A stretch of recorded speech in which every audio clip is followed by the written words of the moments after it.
যে দাড়ির নামে, যে টুপির নামে মমতা ব্যানার্জি রাজনীতি করেন, সেই পরিবারের ছেলেমেয়েরা যখন রাস্তায় দাঁড়িয়ে মমতা ব্যানার্জিকে প্রশ্ন করে, দিদি আমি তো শিক্ষিত বেকার, দিদি আমি তো পরীক্ষায় পাশ করেছিলাম, আমার চাকরিটা হলো না কেন, তাদের লাঠি পেটা করেন মমতা ব্যানার্জি। আমরা বলছি, সংযুক্ত মোর্চার প্রত্যেকে আমরা বলছি, যদি আমাদের সরকার তৈরি হয়, আমরা কোনো ইমাম ভাতা দেব না, আমরা কোনো মুয়াজ্জেম ভাতা দেব না, আমরা কোনো পুরোহিত ভাতা দেব না, কিন্তু এই পশ্চিমবঙ্গের বুকে যাতে ইমাম, মুয়াজ্জেম আর পুরোহিতের ছেলে মেয়েরা মাথা উঁচু করে কলে কারখানা, স্কুল, কলেজ, ইউনিভার্সিটি যেতে পারে, তার বন্দোবস্ত আমরা করব। আপনি পক্ষ নিন, আপনি পক্ষ। পশ্চিমবঙ্গের মানুষকে উনি বোঝালেন যে উনি মুসলমানদের ভালোবাসেন, ইমাম ভাতা দিলেন, মুয়াজ্জেম ভাতা দিলেন। আচ্ছা, শুনেছেন আপনি কখনো কোনো সাধারণ মুসলমান কোনো সরকারের কাছে দাবি করেছে আমার ইমাম ভাতা লাগবে, আমার মুয়াজ্জেম ভাতা লাগবে? লাগেনি তো, দরকার পড়েনি তো। তিনি হঠাৎ করে মানুষের সামনে দেখাতে চাইলেন যে তিনি মুসলমানদের কতটা ভালোবাসেন, আর এই একটা সুযোগ করে দিলেন। পাড়ায় পাড়ায় গিয়ে বিজেপির আরএসএসরা বলল, আচ্ছা যদি ওরা ইমাম ভাতা, মুয়াজ্জেম ভাতা পায়, আমরা পুরোহিত ভাতা পাবো না কেন? হঠাৎ করে মানুষের মনে হলো সত্যিই তো, সত্যিই তো এই সরকারটা ওই কতগুলো মানুষের, ওই সংখ্যালঘু মানুষের, ওই মুসলমান মানুষের তোষণ করছে। যে কথাটা ওনারা বললেন না, এই বিগত বছরগুলোতে আমরা পিছিয়ে পড়া মানুষের জন্য যা যা কাজ করেছিলাম, পিছিয়ে পড়া মুসলিম পরিবারের ছেলেমেয়েদের জন্য যে মাদ্রাসাগুলো তৈরি করেছিলাম, সেই মাদ্রাসা কমিশনের মধ্যে দিয়ে ওই পরিবারের ছেলেমেয়েগুলোর হাতে চাকরির যে খাম আমরা পৌঁছে দিয়েছিলাম, সেই মাদ্রাসা কমিশন মমতা ব্যানার্জি আসার পর বন্ধ করে দিয়েছে।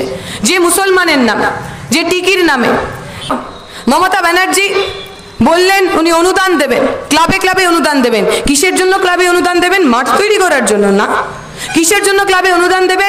একটা ফুটবলের স্টেডিয়াম তৈরি করার জন্য না। কিসের জন্য ক্লাবে ক্লাবে অনুদান দেবেন? একটা ছোট্ট লাইব্রেরি তৈরি করার জন্য না। ক্লাবে অনুদান দেবেন যাতে দুর্গাপুজো করতে পারে। আচ্ছা, আপনাদের পাড়ায় দুর্গাপুজো হয় না? সার্বজনীন দুর্গাপুজো, বারোয়ারি দুর্গাপুজো কখনো দরকার পড়েছে সরকারি সাহায্যে? কখনো দরকার পড়েছে সিপিএম, কংগ্রেস, কোনো সরকারের সাহায্যের দরকার পড়েনি তো।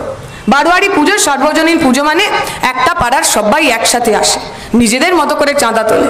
ওই সকালবেলায় বাঁশ বাঁধা থেকে শুরু করে বিসর্জনের দিন পর্যন্ত একটা পাড়া একসাথে থাকে, একসাথে খাওয়া, একসাথে খেলাধুলা করা, একসাথে নাচের প্রোগ্রামের প্র্যাকটিস করা, এইটা তো আমাদের দুর্গাপুজো।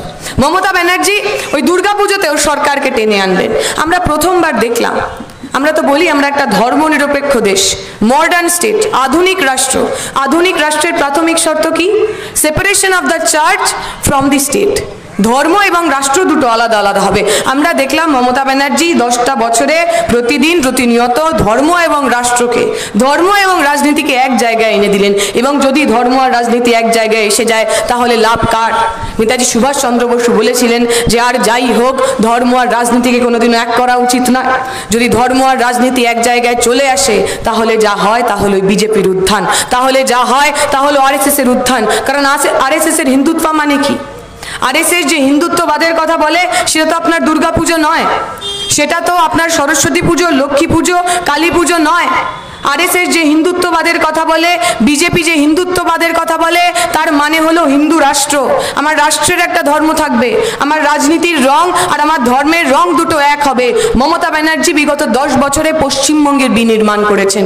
যে পশ্চিমবঙ্গের মানুষ শ্রেণীর মধ্যে দিয়ে এককাট্টা হয়েছিল, কৃষক মানুষ, মজদুর মানুষ, তিনি যা কাজ করেন তার জন্য একসাথে এসেছিলেন, ঘামের দামের জন্য, ফসলের দামের জন্য, যা ধর্ম ভাষা পিছনে ফেলে একসাথে এসেছিলেন, সেই সমাজটার বিনির্মাণ করলেন 10 বছর ধরে মমতা ব্যানার্জি। আর জায়গা করে দিলেন ওই ফাঁসিবাদী, জায়গা করে দিলেন ওই হিন্দু রাষ্ট্র চাওয়া, জায়গা করে দিলেন ওই সংবিধান বিরোধী আরএসএস বিজেপিকে পশ্চিমবঙ্গের বুকে মাথা তুলে দাঁড়ানোর।